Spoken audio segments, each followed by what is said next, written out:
Bethany Diaspora Church ki nung Caesar Chilinaw sing ahan bamaktada Prabhu Jesu Christ ki mingda nung sibigi salam pizari ngasi February gi tang tara mga 2025 Saturday numit ki text asi 1 John chapter 1 verses 8 to 10 asi aikoi pagani maru aina aikoi na ngasi yengminagadaba asi if we confess our sins Eikhoigi Papsing adu Haidokcharabadi haibani problem of sins pap ki akaiba mayam asigi maramda Eikoi nainagani chilinaw sing Manipuri gi Bible da ipathok chage 1 John gi chapter 1 verses 8 9 and 10 pasi Eikhoigi pap laite Haidokcharabadi Eikoi isabu minam zabani aduga achumba adu Eikoi da laite Eikhoigi Papsing Haidokcharabadi mahangna Eikhoigi Papsing kopi na ba amasung dharma chendaba pumnamaktagi Eikoibu sengdokpi na ba mahakti thajaba yaba amasung achumbani Eikoina Pap taude Haidokcharabadi Eikoina mahakpu minamba oihali amasung mahaki wa adu Eikoi da laite isona borpi na bibo isinu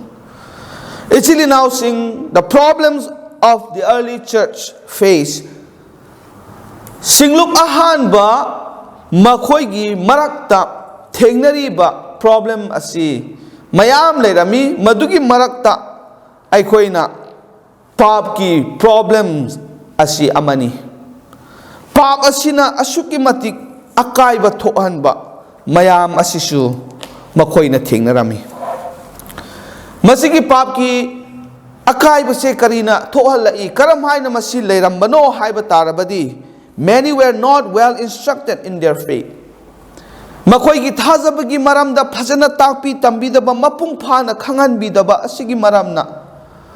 Thajaba singi marakta aduki matik pap ki problem asi lairami loina na singlup ki marakta aran ba pau sandokpa chumdaba mayambu takpa oja khara tholaktuna makhoina singlup adugi marakta changlaktuna masigi problem asi chauna makhoida thohalami aduga loina na Thajabani aidi Haidokcharabadi haina leiba missing false brethren kayama aranba chumdaba thajaba sabak kayana changlaktuna asengba achumba thajaba singi marakta chauna akaibasi thohalami ichilinaw sing masigi problem ase Eikhoina yengba matamda Matam aduda khaktang leiramba nate ngasi Eikhoigi marakta su leiri ngasi su Eikhoina ingan na uri chumdaba takpa aranba takpa oja kaya tholakpa aduga Christiani Haidokcharabadi haina machinna phongdoklaga pap ki punsida hingba chatpa tawning ba tawba mi sing kayana singlup ki mi singbu makhoigi wakhal choihanduna ngauhanduna makhoina influence tawba kayasu laibani isilinaw sing masida yamna laibak thibadi mi kaya na masigi problem asi laina makhoina lotsinuna thamgani they don't want to deal with this kind of problem even message piriba speaker sing na phawba pap ki maramda pamna asukki matik akaiba thokhali haibase makhoina phongdok taba bor gi oiba isor gi bor karmaina phangani isor gi bor phangnana bagi damakta aphaba nungaiba punsi oinana ba khaktang gi damakta takpa madu takpa adu chumde haibanate adubu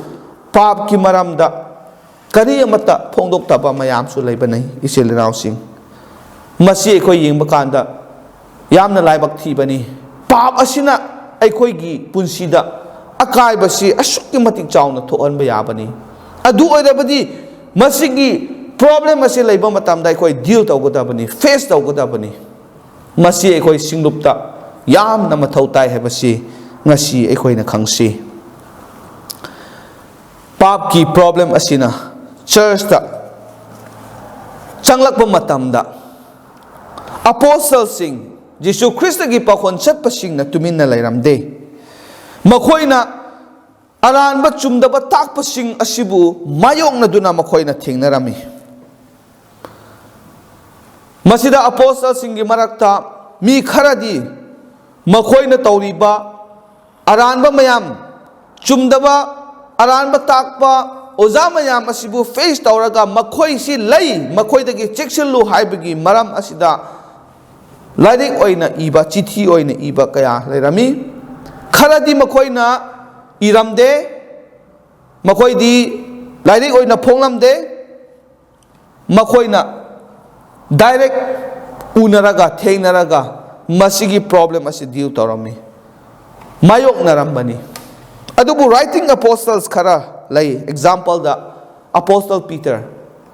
mahakna masigum masi ubu matamda tuminna lairamde 2 Peter chapter 2 ga 3 se paba matam na koina ugani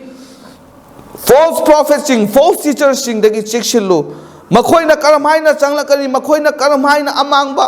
akaiba thohalakani karamhaina pap pusalakani makhoi dagi aikoi karamhaina lapthokani laithokani haibagi matangda chekshinnanaba pautak pibase aikoina uba phangi Apostle Paul su Galatia da laiba thajabasingda ikiba chithi aduda mahakna panmani asigumba aranba takpa mayam ase lai chekshillu makhoi karamhain nakhoina khangani phajana mahakna takpi tuminna laite aduga Apostle James na su phajana ibani thajaba saraga tasengna thajabadi oidaba Chinban da khaktang Christian oiba kaya ama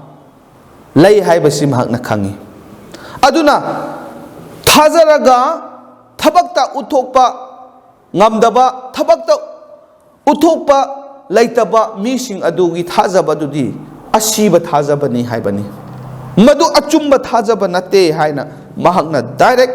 yamna sengna mayek sengna takpi bani silinau sing ngasi khoi na pari ba text asidasu Apostle John masigi maram asida ibani hairiba apostle sing asina kari tawe haiba kanda Prabhu Jesu Christ na takpiramba tambiramba khanghanbiramba uhalamba mayam adu makhoina phongdok tuna lai aranba chumdaba kari mata makhoina takte makhoina piriba message ta yengba kanda God is light Ishor di mangalni kaidongai da su Ishor da amot pa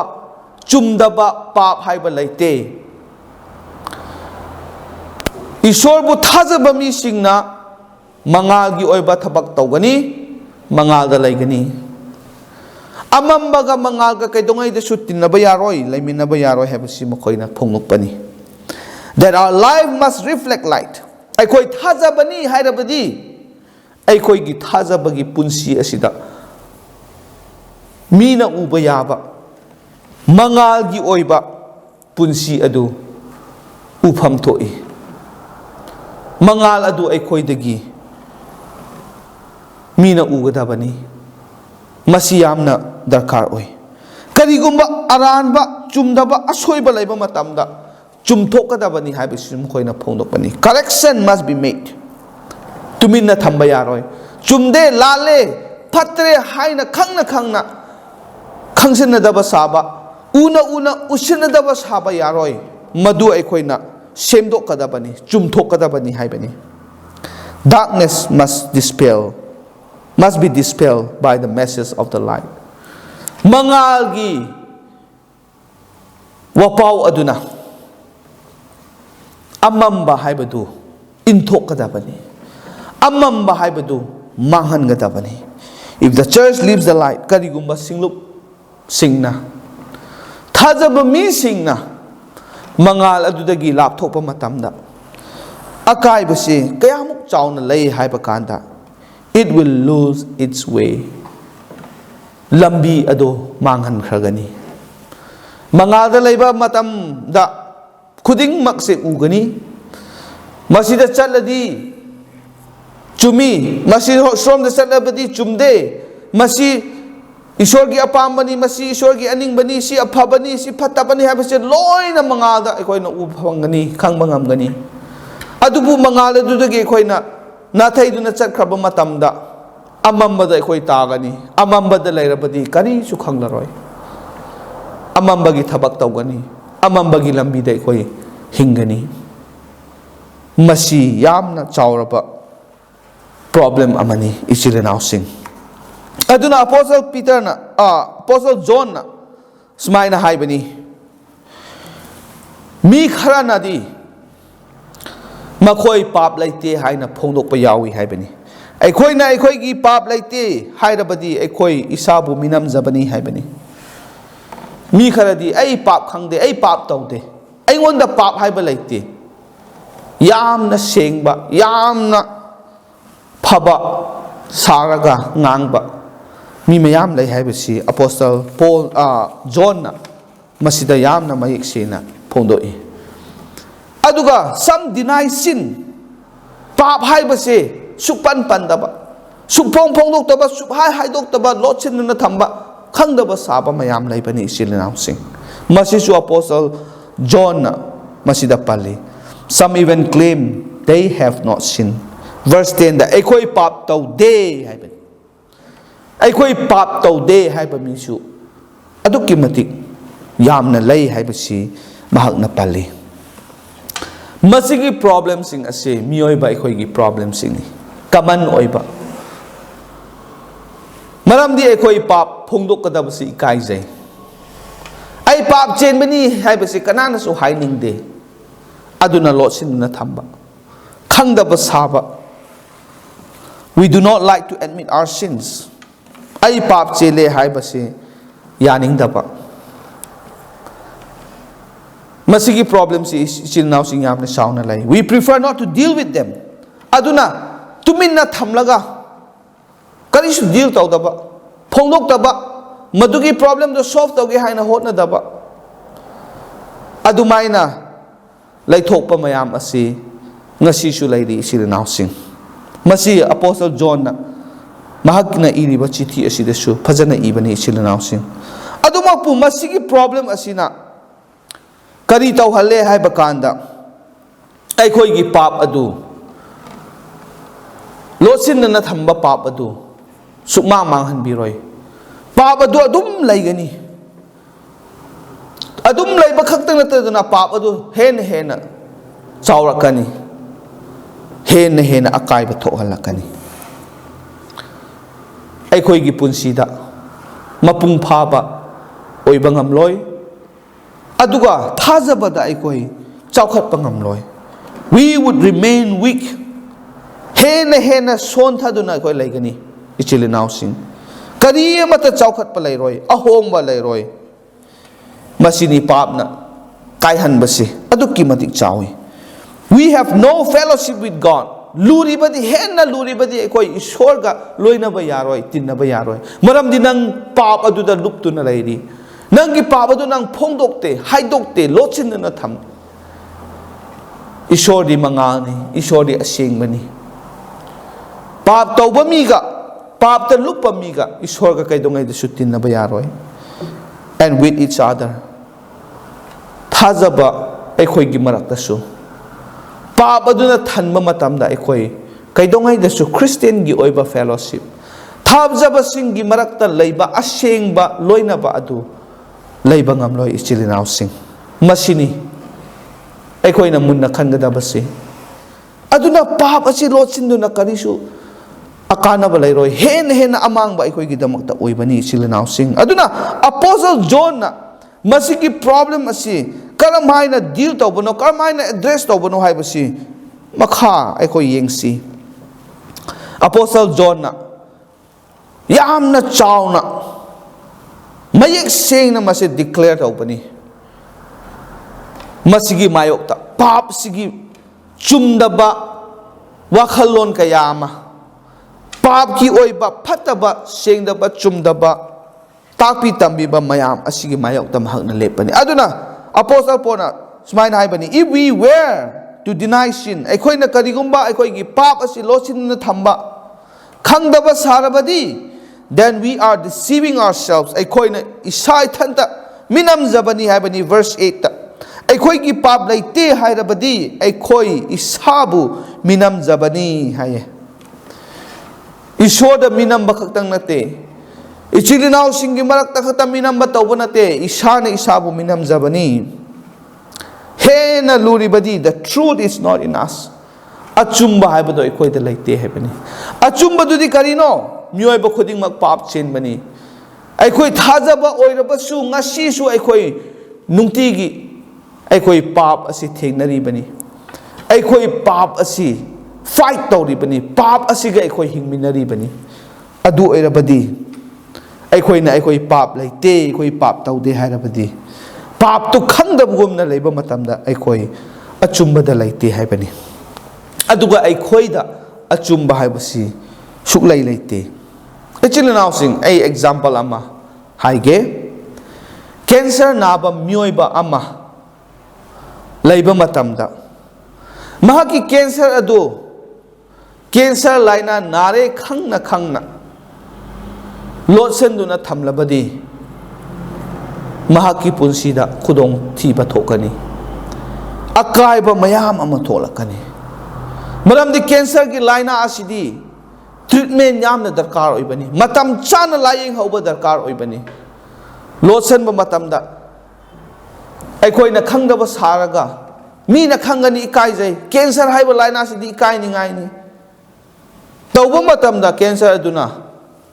हक्चांग पुंबदा spread तौरपा मतमदा चाइथोरपा मतमदा नारिबा मी अदु कुइना पुंसीलोय महक्की दमकता अवाबा ओइगनी इचिरिनाउसिंग अदुना अदुगी बहुता cancer अदु नारे खंगलबदी आई cancer नारे मदुगी दरकार ओइबा हिदाक मागी treatment अदु आई चथब दरकार ओइबनी इचिरिनाउसिंग cancer नाबा मतमदा आई पुक नाबनी हाइना लोसेनबा यारोय cancer हाइबसिदे cancer नि सब माने मतम खरगी ममांगदा अखोइ गी लमदा एचना नाबा HIV पॉजिटिव ओइबा मयाम ममा थोलाई ममांग अदुदा अदुगुम्बा नाबा मिसिंग अदु नारे खंगलबसु मीना खंगनी मीना ताकीगनी इवन डॉक्टर सिंह फाउबा खंगलकनी हाइदुना इकाइना लोसिना थंबा मयाम लै डॉक्टर ना लायेंग गदाबसु इकाइबा अदुना अनाबदो खांगलगा लोसिनुना थमरगा लास्टदी कुइरकपा मतमददी महाकी हक्चांग पुंबदा मदुगी महिक अदुना यौरकपा मतमदा योमलकपा मतमदा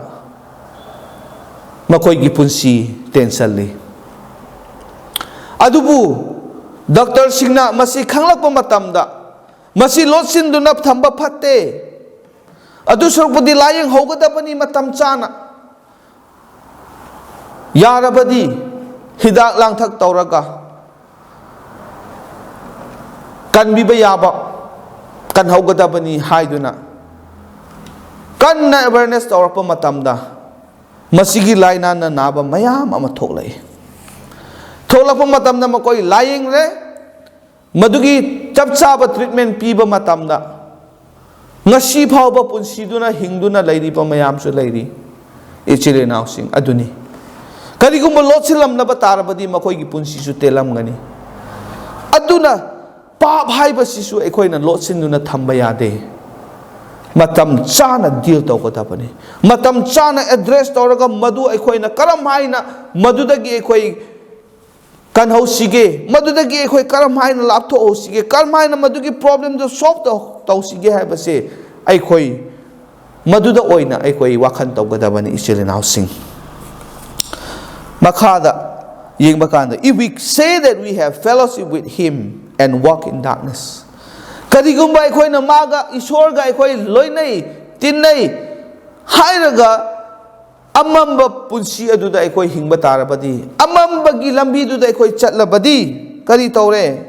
we lie, Eikhoigi minambani.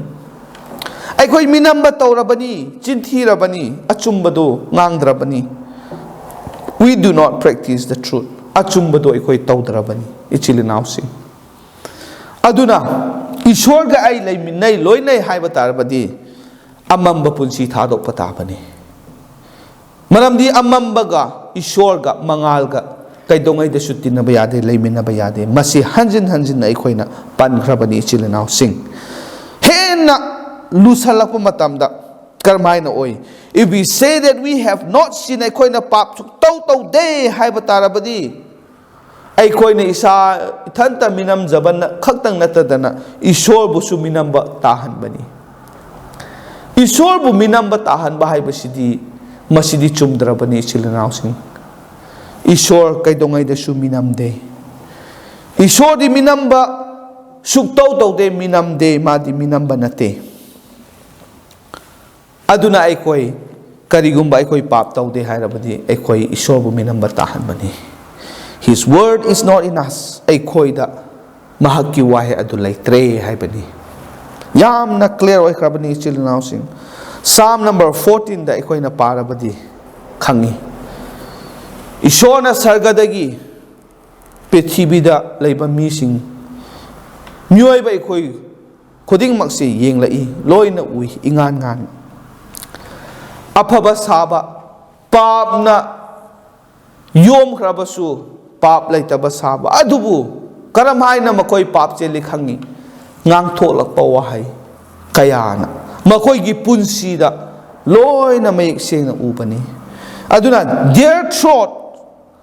are like open sepulchre. Makoygi khanaw adu sepulchre haibadi mongpham hangdoktuna layba apumba namthiba mayam layba tholakpa adugumbani haibani ichilinaw sing. Aduna Ishorgi maphamda karisu lotpa ngamoy loy na ingan na ubani Ishor na di loy na khangi. Aduna Eikhoigi na kayagi matik Eikhoigi pap tawde Eikhoigi pap laite haiba tarabasu madu minambani achumba nate. Ishorgi wahay bu Eikhoigi na thazadaba Ishorgi wahay adu Eikhoigi da laitabani haina Apostle John na sumayna ibibani. Aduna mahak na haibadi, if we walk in the light as he is in the light.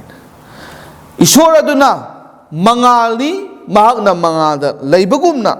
Eikhoigi na mangal gi punsi aduda mangal gi lambi aduda Eikhoigi chatpa tarabadi. We have fellowship with one another. Eikhoigi ta seng na madugi loina ba aseng ba to Eikhoigi lay haibani. Thazag bagi marak tasu aseng ba achumba loina ba adu laybani. Aduna maduda na koi layu mangal aduda na koi hingu chatlu mangagi punsi adu o yu haibani mahakna yamna strong oy ba plea mahakna pi. And the blood of Jesus Christ his son cleanses us from all sin. Prabhu Jesu Krista mahaki machanupagi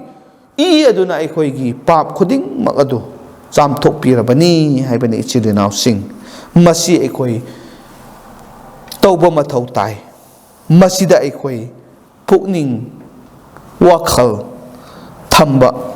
mathau tai haibani ichilinaw mayamda aina ngasi thamjaning ba ase. Aduga loina na Apostle John na kari tawi he urged the brethren to deal with their sins.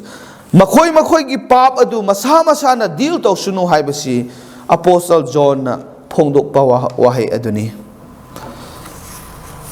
Kari taw gani Eikhoigi na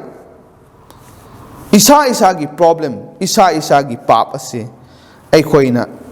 yenglaga karamhay na masi ay thadok sige karamhay na masidagi ay laptok sige haibasi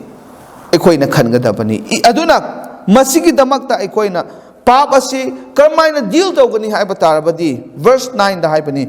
Eikhoigi na Eikhoigi Papsing Haidokcharabadi haye. If we confess our sins Eikhoigi na Eikhoigi pap ase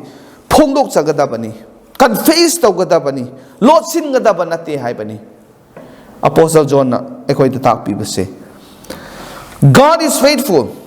and just to forgive our sins mahakti thajaba yabani achumbani mahakna aikhoibu pap kokpigani kokpiba ngami haibani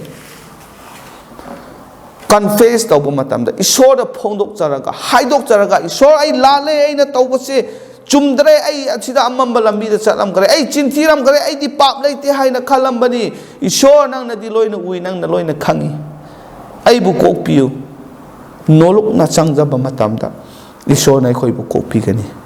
kokpiba khakta nate chilinaw sing he will cleanse us from all unrighteousness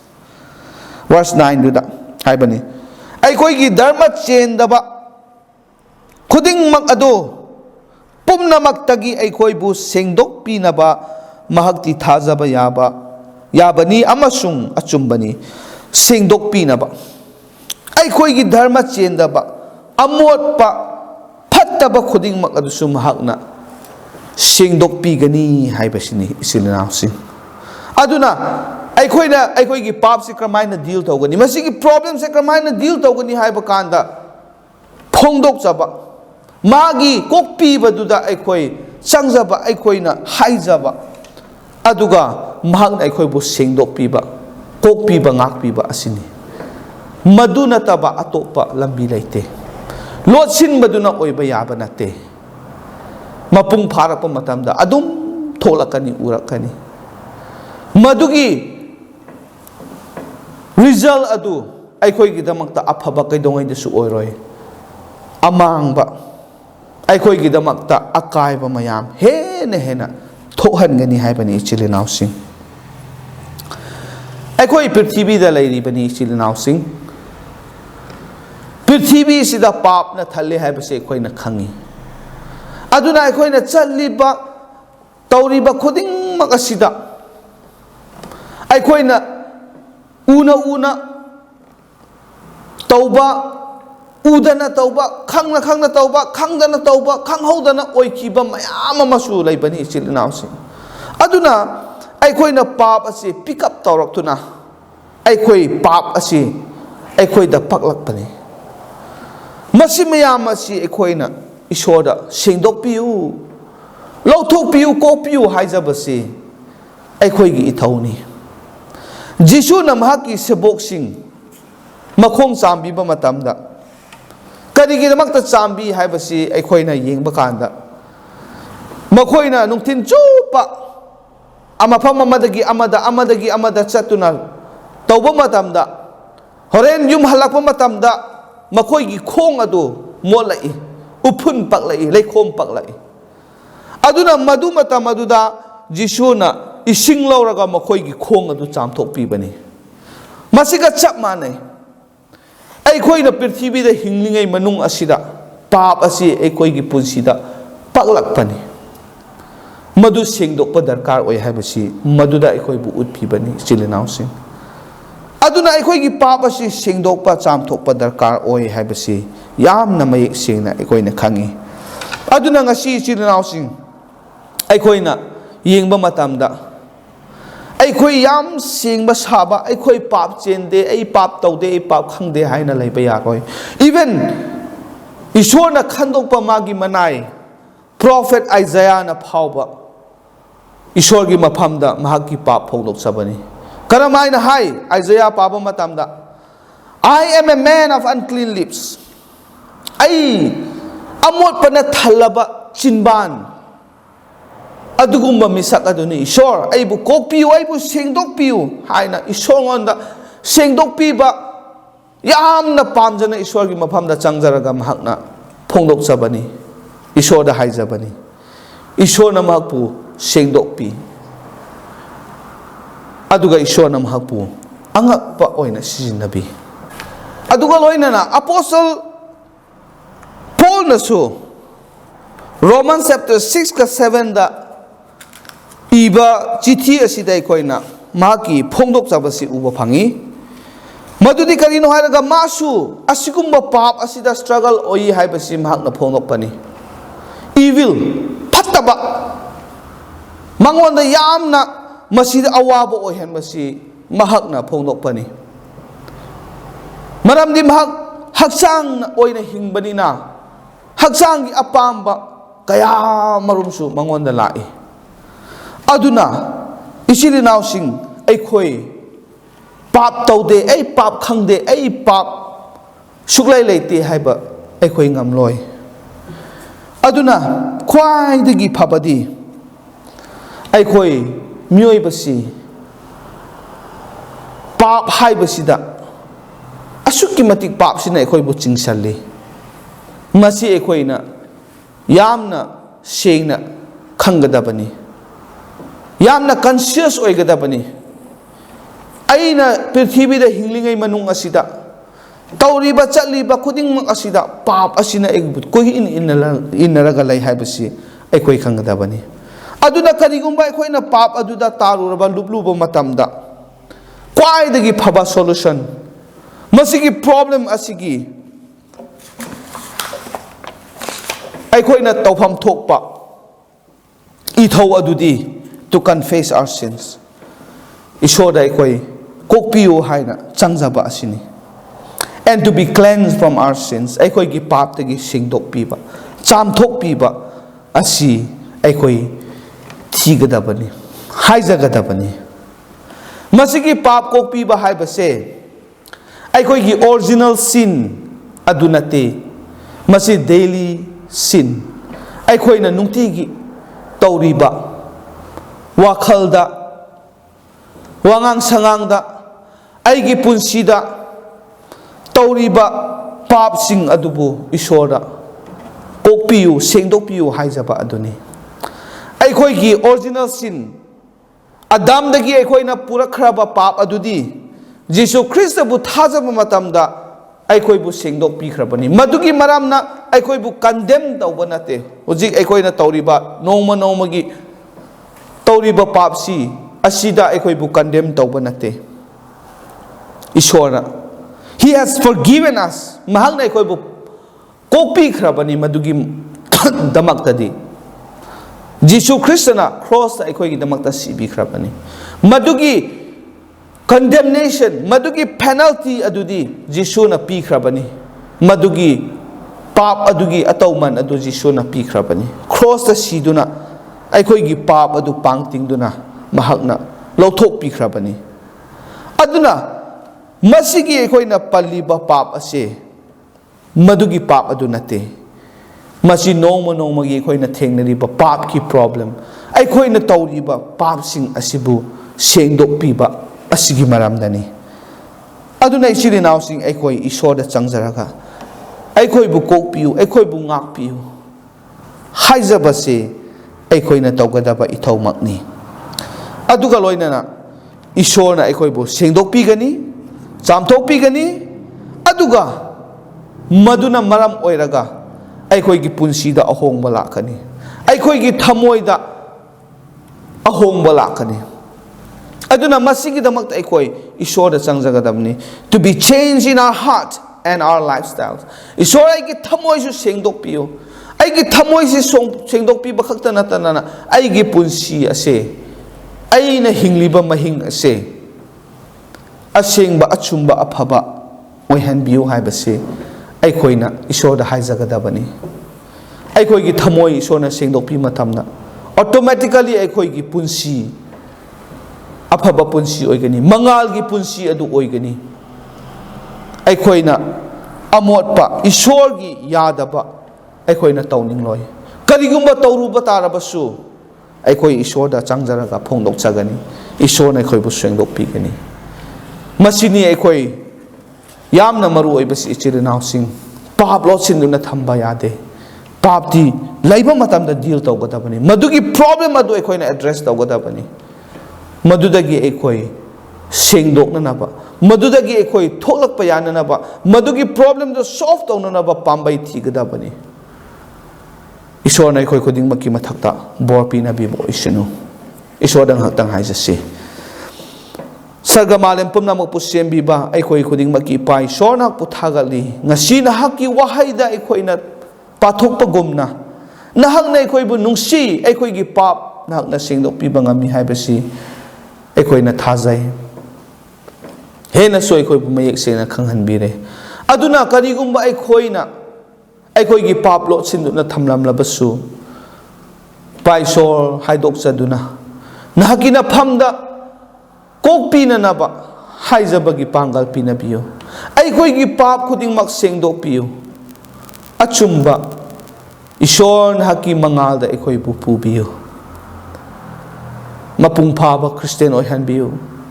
thajabada hena chaukat papunsi pinabiyo aikoigi lifestyle nahakna chumthokpiyo semdokpiyo aikoigi thamoi anoba thamoi pinabiyo asengba thamoi pinabiyo Diaspora Church ki singlum mi khudingmak nahakki minglen gi damakta hingba ngambagi punsi nahakna pinabiyo